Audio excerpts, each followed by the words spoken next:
Warahmatullahi wabarakatuh. Selamat pagi Ibu dan teman-teman semua. Perkenalkan sebelumnya kami dari kelompok A Biokimia 2 yang beranggotakan saya Poni Husni, teman-teman saya Zakiatul Izati, Azahra Larasati, dan Akila Gresa Surya. Pada kesempatan kali ini kami akan mempresentasikan materi kami yang kami ambil dari artikel yang berjudul In Vitro DNA Repair Genomic Using XR-seq with Escherichia coli and Mammalian Cell-Free Extract. Nah, artikel ini ditulis oleh Xiaomi Chao, Kansul Kose, Christopher Selby, and Aziz Sanchar, dan telah dipublikasikan dalam jurnal ilmiah yang bergensi PNAS pada tahun 2023.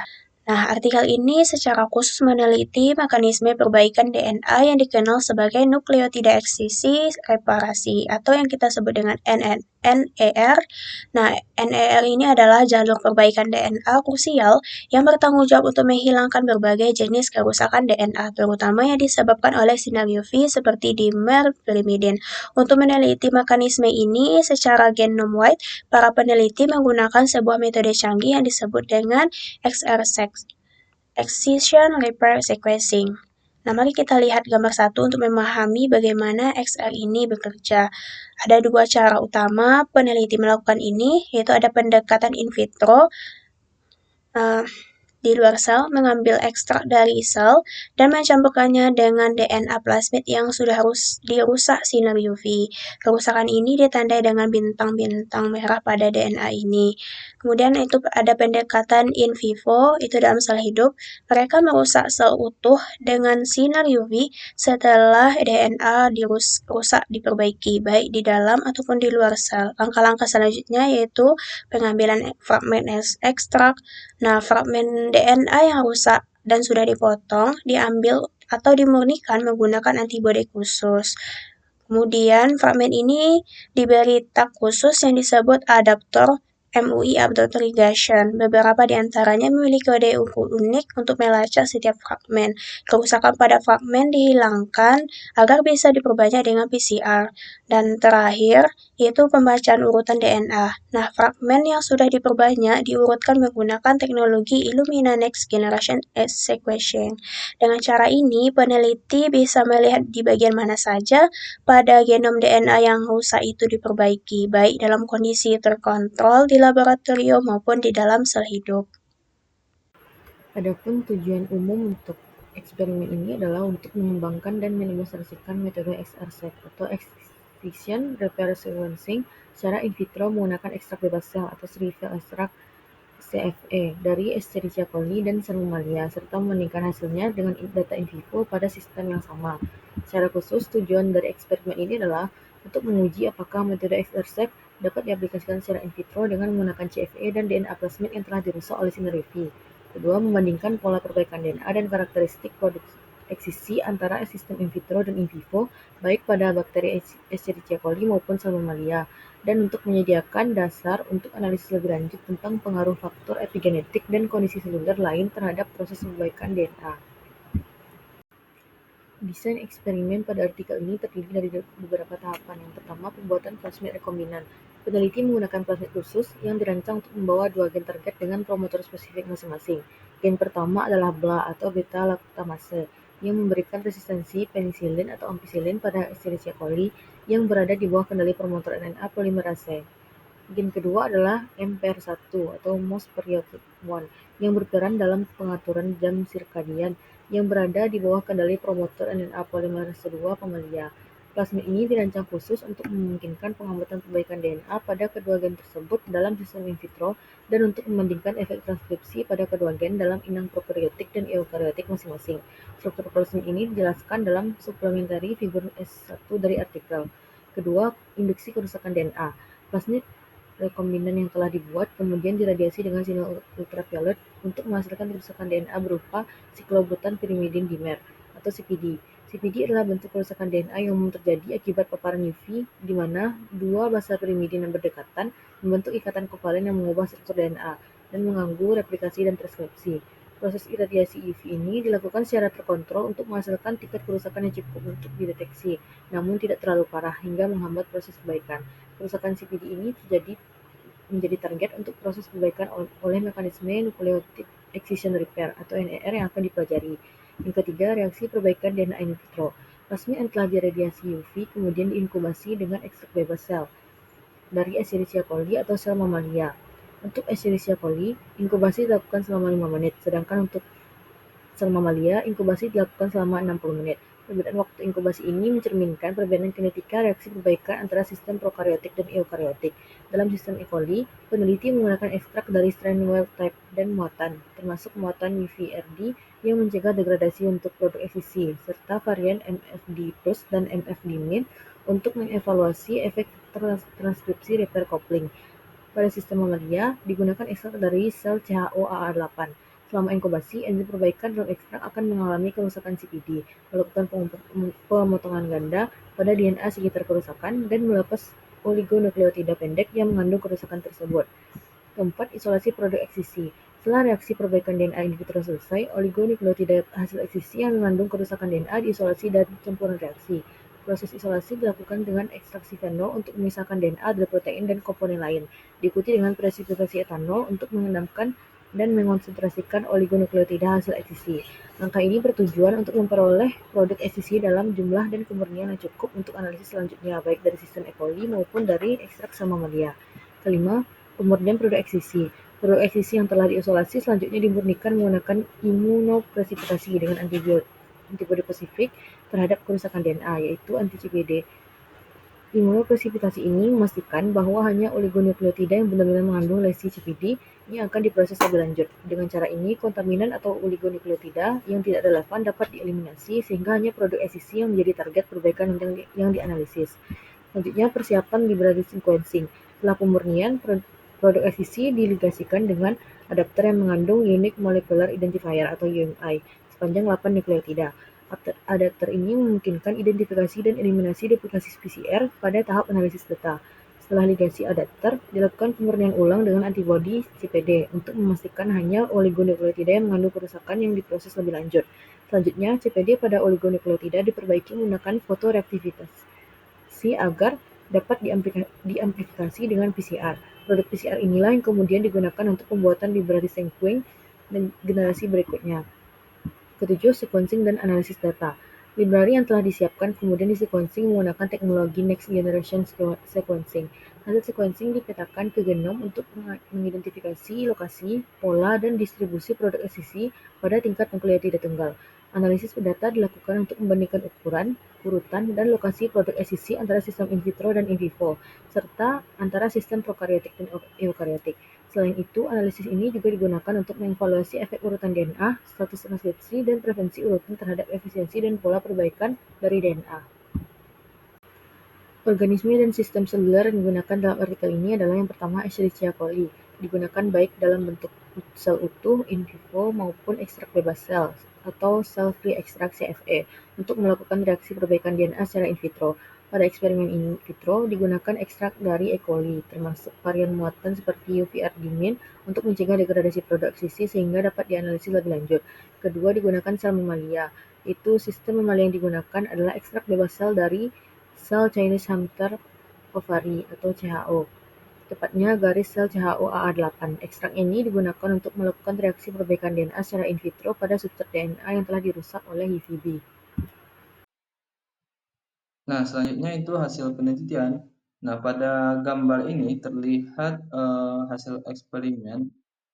Itu menunjukkan bahwa metode XR sequence itu dapat digunakan secara in vitro dengan menggunakan selfie extract atau CFE dari E. coli maupun Salmonella.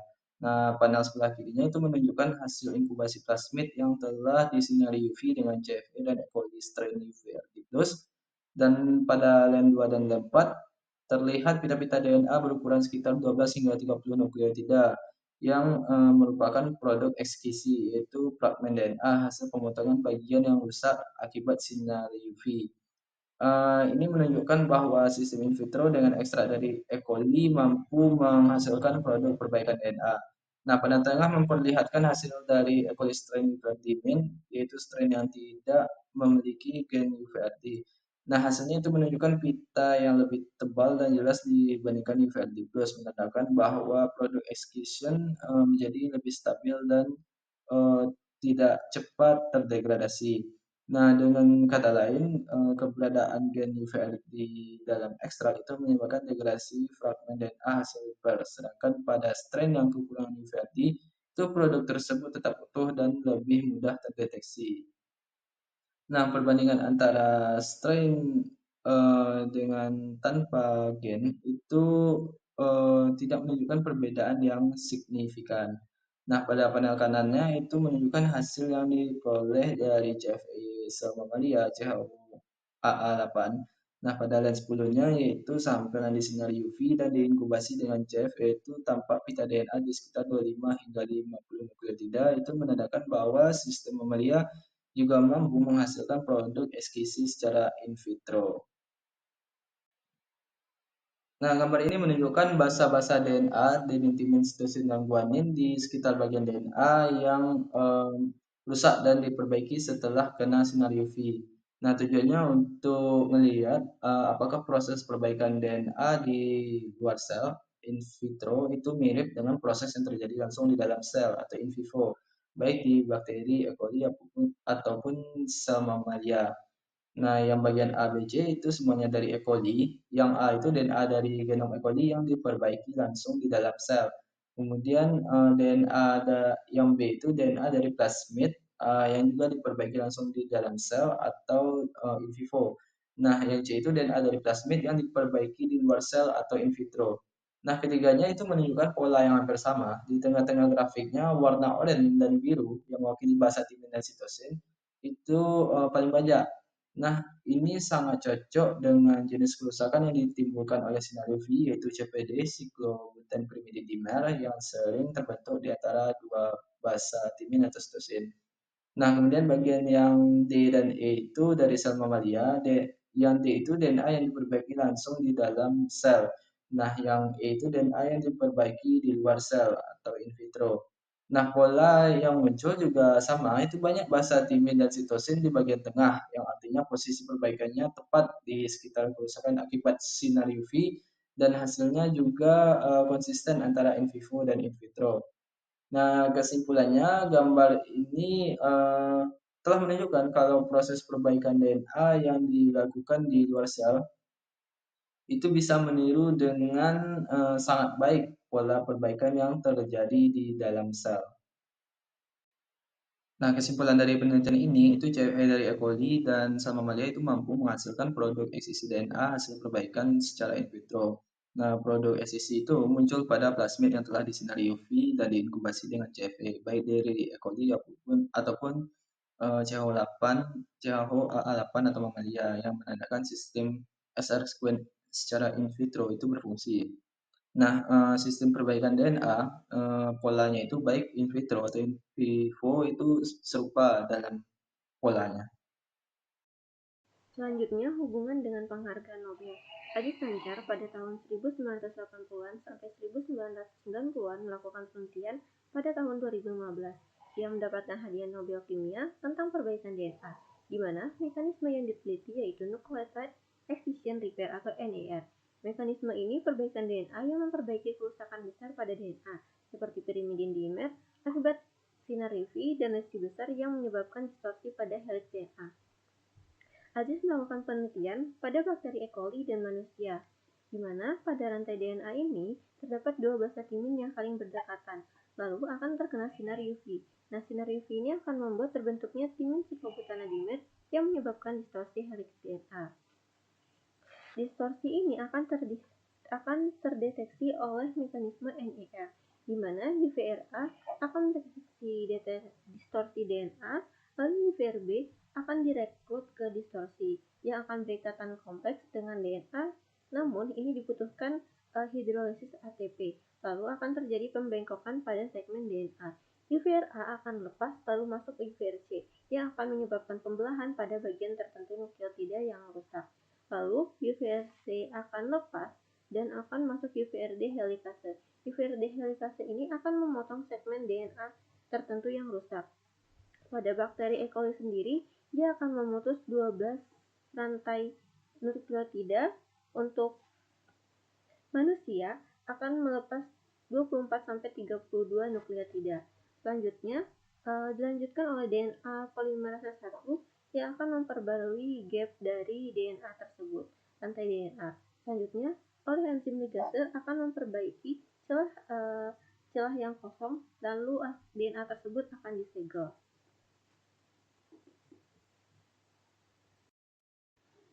Pada artikel, metode XR sequence ini akan mengisolasi oligonukleotida hasil eksisi NR 12-13 nukleotida pada E. coli atau prokaryotik dan 26-27 nukleotida pada mamalia atau eukaryotik. Ini persis sama seperti yang dijelaskan oleh Sancha. Mengapa mekanisme ini penting dalam biokimia?